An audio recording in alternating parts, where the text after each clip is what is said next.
কৌশিক, তুমি কি আমাকে ভালোবাসো? আমি? হ্যাঁ, কেন বাসো না? হ্যাঁ। কি না হ্যাঁ না হ্যাঁ বলতেছো? আমি জানি তুমি আমাকে ভালোবাসো। ওকে, আর তুমি? আমিও তোমাকে ভালোবাসি। সবকিছু অনেক ফাস্ট এগিয়ে যাচ্ছে না? এগোতে তো হবেই, আমাদের কি সে বয়স আছে নাকি?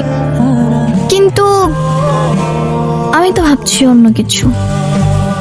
কি ভাবছো? তুমি বাবাকে বিয়ের কথা বলো। বিয়ের কথা মানে? কেন করতে চাও না? না, চাই, কিন্তু এখনই? হ্যাঁ, কোনো সমস্যা? না, কোনো সমস্যা তো নেই। শুনো, আমি বাবাকে দেখছি অনেকের সাথে আমার বিয়ে নিয়ে কথা বলতে, তাই আমি চাচ্ছি বাবা আমাকে কিছু বলার আগেই তুমি বাবাকে বলে দাও। কৌশিক, তুমি? তোমাকে পেয়ে খুব ভালো হলো। আমি অনেকক্ষণ যাবত এখানে দাঁড়িয়ে আছি, কোনো রিক্সা পাচ্ছি না, কিচ্ছু পাচ্ছি না। আমাকে বাসায় পৌঁছে দাও তো। কি আমার বাড়িতে এসে তুমি আমার মেয়েকে নিয়ে যেতে চাও? দেখবো কে কি করে। এই, কি হয়েছে রফিক? আর বললেন না, এই ছেলে বলতেছে সে নাকি আমার মেয়েকে ভালোবাসে। শুধু আমি না, আপনার মেয়েও আমাকে ভালোবাসে। হ্যাঁ বাবা, আমিও ভালোবাসি।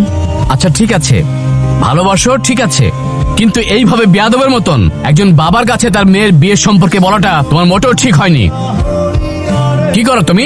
অনার্স কমপ্লিট করলাম স্যার। অনার্স কমপ্লিট করেছো, চাকরি বাকরি কিছু করো? না স্যার, চাকরি বাকরি কিছু করি না। দরকার হলে আমরা একবেলা খেয়ে থাকবো। বাহ, এক বেলা খেয়ে থাকবে? তোমার কোনো আইডিয়া আছে যে আমরা বাবারা মেয়েদেরকে কত যত্ন করে বড় করি? হ্যাঁ, এক বেলা খেয়ে থাকার জন্য ওর পেছনে হাজার হাজার টাকা খরচ হয়েছে। তুমি কি পারবে সেই টাকা খরচ করতে?